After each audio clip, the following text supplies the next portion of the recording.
ಒಡೆಯರ್ ವಂಶಕ್ಕೆ ಯದು ವಂಶಕ್ಕೆ ಯಾವುದೇ ರೀತಿಯಾದಂಥ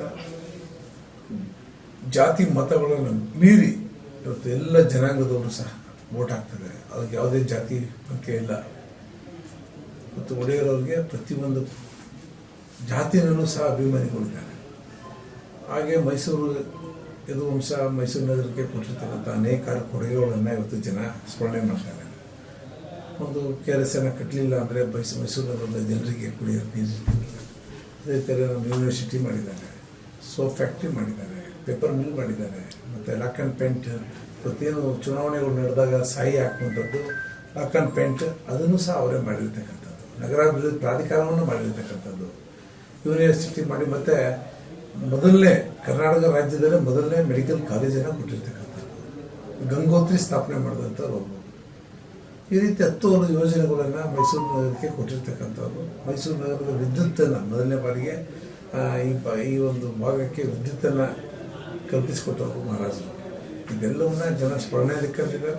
ಮೈಸೂರು ಮಹಾರಾಜರಿಗೆ ಅವ್ರದ್ದೇ ಆದಂಥ ಅಭಿಮಾನಿಗಳಿದ್ದಾರೆ. 100 ಇವತ್ತು ನಾವು ಒಂದು ಸಭೆಯನ್ನು ನಾವು ನೋಡಿದಾಗ ಆಶ್ಚರ್ಯ ಆಯಿತು. ಸುಮಾರು 15-20 ಸಾವಿರ ಜನ ಇವತ್ತು ರ್ಯಾಲಿನಲ್ಲಿ ಭಾಗವಹಿಸಿ ವಾಲಂಟ್ರಿಯಾಗಿ ಭಾಗವಹಿಸಿ ಅವರಿಗೆ ಬೆಂಬಲವನ್ನು ಸೂಚಿಸಿರ್ತಕ್ಕಂಥದ್ದು ಸನ್ಮಾನ್ಯ. ಅದರಲ್ಲೂ ಸಹ ವಿಶೇಷವಾಗಿ ಜಾತ್ಯತೀತ ಜನತಾದಳ ನಮ್ಮ ಬೆಂಬಲಕ್ಕೆ ನಿಂತಿರ್ತಕ್ಕಂಥದ್ದು. 2 ಪಕ್ಷಗಳ ವಿಲನದ ಅಭ್ಯರ್ಥಿ ನಮ್ಮ ಇದುವರು. ಇವತ್ತು ಅನೇಕ ಜನ ಕಾರ್ಯಕರ್ತರು, JDS ಕಾರ್ಯಕರ್ತರು ಸಹ ಬಂದಿದ್ದರು, BJPಯ ಸಾವಿರಾರು ಜನ ಕಾರ್ಯಕರ್ತರು ಬಂದಿದ್ದರು, ಅವರ ಅಭಿಮಾನಿಗಳು ಬಂದಿದ್ದರು.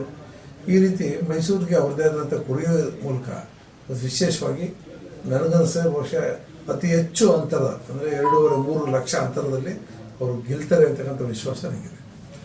ನಾನು ಸಹ 3 ಬಾರಿ ಕಾರ್ಪೊರೇಟರ್ ಆಗಿ, ಮೂಡ ಚೇರ್ಮನ್ ಆಗಿ, ಶಾಸಕನಾಗಿ ನಾನು ಸಹ ಸಂಘಟನೆಯಲ್ಲಿ ಸಾಕಷ್ಟು ಕೆಲಸಗಳನ್ನ ಮಾಡಿರ್ತಕ್ಕಂಥವನು.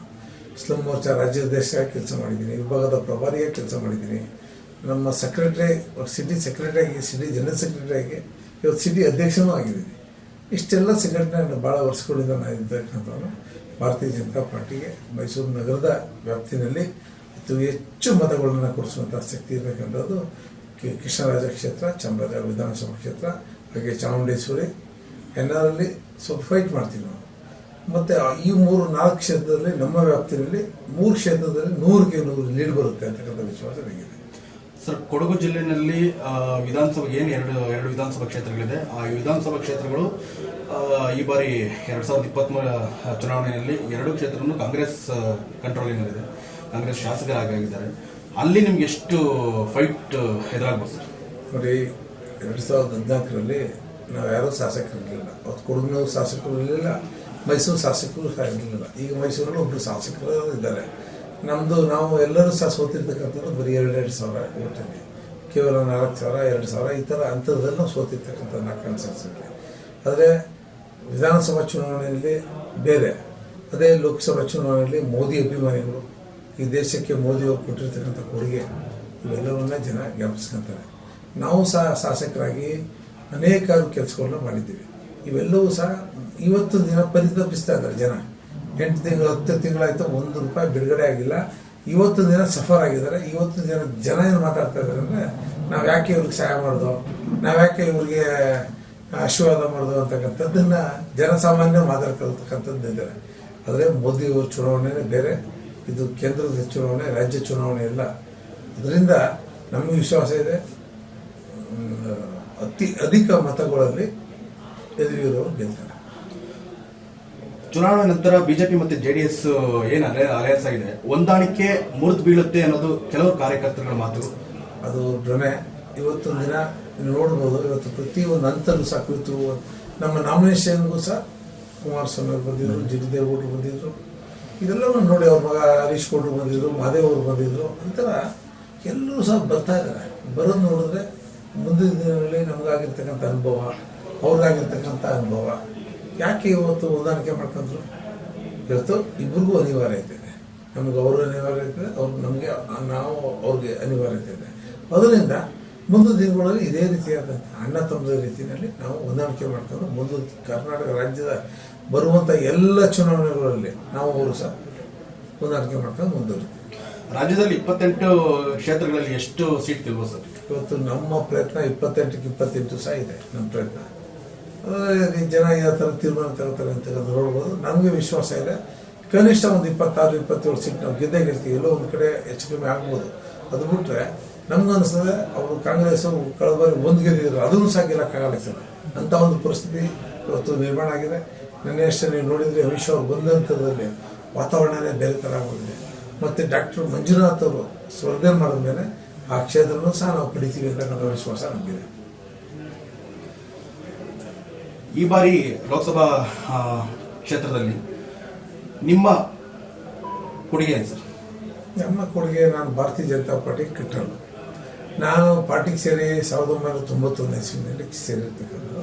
ಇವತ್ತಿಗೂ ನಮಗೆ ಯಾವುದೇ ಬೇರೆ ಪಕ್ಷರು ಆಸೆ ಆಕಾಂಕ್ಷೆಗಳು ತೋರಿಸಿದ್ರು ನಾವು ಆ ಪಕ್ಷ ಯಾವುದೇ ಪಕ್ಷಗಳ ತಿರುಗಿ ನೋಡಿಲ್ಲ. ಅಂದರೆ ಈ ಪಕ್ಷದಲ್ಲಿ ನಾನು 3 ಬಾರಿ ಕಾರ್ಪೊರೇಟರ್ ಆಗಿದ್ದೀನಿ, 3 ಚೇರ್ಮನ್ ಆಗಿದ್ದೀನಿ, ಶಾಸಕನಾಗಿದ್ದೀನಿ. ಅಂದಮೇಲೆ ನನಗೆ ಎಷ್ಟು ಕಮಿಟ್ಮೆಂಟ್ ಇರಬೇಕು. ಇವತ್ತು ನಾವು ಸೋತಿರೋರಿಗೆ ಕರ್ಕೊಂಡು ಅಧ್ಯಕ್ಷ ಸ್ಥಾನ ಕೊಟ್ಟಿದ್ದಾರೆ. ಅಂದಮೇಲೆ ನಮ್ಮ ಹೋರಾಟ ಇವತ್ತೊಂದು ದಿನ ಮೈಸೂರು ನಗರದಲ್ಲಿ ಹೈಯೆಸ್ಟ್ ಜನಗಳನ್ನ ಕರೆಸಿ ಇವತ್ತು ನಮ್ಮ ಸಭೆಗಳನ್ನು ಅತ್ಯಂತ ಯಶಸ್ವಿ ಮಾಡಿದ್ದೀವಿ. ಅದೇ ಕಾರಣ ಕಣ್ಣೀರಿಗೆ ಕಾಣಿಸ್ತಾ ಇದೆ. ನಾನು ಒಂದು ಕೆಲವು ಕ್ಷೇತ್ರಕ್ಕೆ ಕರ್ಕೊಂಡು ಹೋಗಿದ್ದೆ. ಜನ ಕಾಲು ಬಿದ್ದು ನಮಸ್ಕಾರ ಮಾಡಿ ಹಿಂಗೆ ಓಟ್ ಹಾಕ್ತೀವಿ ಅಂತ ಆಶೀರ್ವಾದ ಮಾಡ್ತಾ ಇದ್ದಾರೆ. ಅದಕ್ಕಿಂತ ಇನ್ನೇನು ಬೇಕು ಒಬ್ಬ ಕಾರ್ಯಕರ್ತನಿಗೆ? ನನಗಂತೂ ಖುಷಿ ಇದೆ. ನಮ್ಮ ಪಕ್ಷ ನನ್ನ ಮೇಲೆ ನಂಬಿಕೆ ಇಟ್ಟು ನಮಗೆ ಎಲ್ಲವನ್ನು ಮಾಡಿದೆ. ಅದರಿಂದ ನಾನು ಸಹ ಈ ಪಕ್ಷದ ಶಿಸ್ತಿನ ಸಿಪಾಯಿಯಾಗಿ ಅತ್ಯಂತ ಪ್ರಾಮಾಣಿಕವಾಗಿ ಈ ಬಾರಿ ಚುನಾವಣೆಯಲ್ಲಿ ಅತಿ ಹೆಚ್ಚು ಮತಗಳನ್ನು ಕೊಡಿಸುವಂಥ ಪ್ರಯತ್ನ ನಾವು ಮಾಡ್ತೀವಿ. ಭಾರತೀಯ ಜನತಾ ಪಾರ್ಟಿಯ ಟಿಕೆಟ್ ವಿಚಾರವಾಗಿ ಕೆಲವು ಗೊಂದಲಗಳಾಯಿತು. ತದನಂತರ ಬಂಡಾಯ, ಕೆಲವರು ನಾಯಕರುಗಳು ಕೂಡ ಬಂಡಾಯ ಎದ್ದಿರ್ತಕ್ಕಂಥದ್ದು ಎಲ್ರಿಗೂ ಕೂಡ ಗೊತ್ತಿದೆ. ಈ ವಿಚಾರವಾಗಿ ಏನು ಹೇಳ್ತೀರಾ ಸರ್? ಎಲ್ಲಿ ಬಂಡಾಯ ಆಗಿದೆ? ಯಾರು ಹೋಗಿದ್ದಾರೆ? ಯಾರು ಹೋಗಿದ್ದಾರೆ ಇಲ್ಲಿ? ಯಾರು ಹೋಗಿದ್ದಾರೆ? ಬಂಡಾಯ ಎಲ್ಲಾಗಿದೆ? ಇವತ್ತೊಂದು ದಿನ ಎಲ್ಲಿ ನಾಮಿನೇಷನ್ ವಾಪಸ್ ತಗೊಳ್ಳೋ ದಿನ ಒಂದೇ ಒಂದು ಕ್ಷೇತ್ರದಲ್ಲೂ ಸಹ ಬಂಡಾಯ ಅಭ್ಯರ್ಥಿಗಳು ಇರಲ್ಲ ಬಿಜೆಪಿನಲ್ಲಿ. ಸರ್, BS ಯಡಿಯೂರಪ್ಪ ಅವರ ಕ್ಷೇತ್ರದಲ್ಲಿ ಕೂಡ ನೋಡಿ, ನಾಮಿನೇಷನ್ ವಾಪಸ್ ತೆಗೆಯೋ ದಿನ ನಿಮಗೆ ಗೊತ್ತಾಗ್ತದೆ. ನೀವೇ ಆಶ್ಚರ್ಯ ಪಡ್ತೀರಿ. ನಾಮಿನೇಷನ್ ವಾಪಸ್ ತೆಗೆಯೋದು 8ನೇ ತಾರೀಕು ಅನಿಸ್ತದೆ. 8ನೇ ತಾರೀಕು ಒಬ್ಬ ಬಂಡಾಯ ಅಭ್ಯರ್ಥಿ ಭಾರತೀಯ ಜನತಾ ಪಾರ್ಟಿಗೆ ಇರೋದಿಲ್ಲ. ನಿನ್ನೆ ಈಶ್ವರಪ್ಪ ಅವರು ಪ್ರತಿಕ್ರಿಯೆ ಕೊಟ್ಟಿದ್ದಾರೆ ಸರ್ ಮಾಧ್ಯಮದವರಿಗೆ. ಅಮಿತ್ ಶಾ ಅವರು ಕೂಡ ನಾನು ಕರೆ ಮಾಡಿ ಹೇಳಿದ್ದಾರೆ. ಆದರೆ ಮೋದಿ ಅವರು ಬಂದು ಕೂಡ ಹೇಳಿದ್ರು ಕೂಡ ನಾನು ಯಾವುದೇ ಕಾರಣಕ್ಕೂ ತೆಗೆದುಕೊಳ್ಳಲ್ಲ. ಹಾಗೆ ಭಾರತೀಯ ಜನತಾ ಪಾರ್ಟಿಯ ರಾಜ್ಯಾಧ್ಯಕ್ಷ ಏನಿದೆ ಈ ಕ್ಷಣದಲ್ಲಿ ರಾಜ್ಯಾಧ್ಯಕ್ಷನ ತೆಗಿಲಿ, ನಾನು ಚುನಾವಣೆಗೆ ಸ್ಪರ್ಧಿಸಲ್ಲ ಅನ್ನೋದು ಅವರು ಹೇಳಿದ್ದಾರೆ. ಅಭಿಪ್ರಾಯ ಇರ್ಬೋದು. ನನಗನ್ನಿಸ್ತದೆ ಬಹುಶಃ ಸನ್ಮಾನ್ಯ ಈಶ್ವರಪ್ಪನವರು ಕಂಟೆಸ್ಟ್ ಮಾಡಿದ್ರು ಸಹ ಭಾರತೀಯ ಜನತಾ ಪಾರ್ಟಿ ಅಭ್ಯರ್ಥಿ ರಾಘವೇಂದ್ರ ಗೆದ್ದು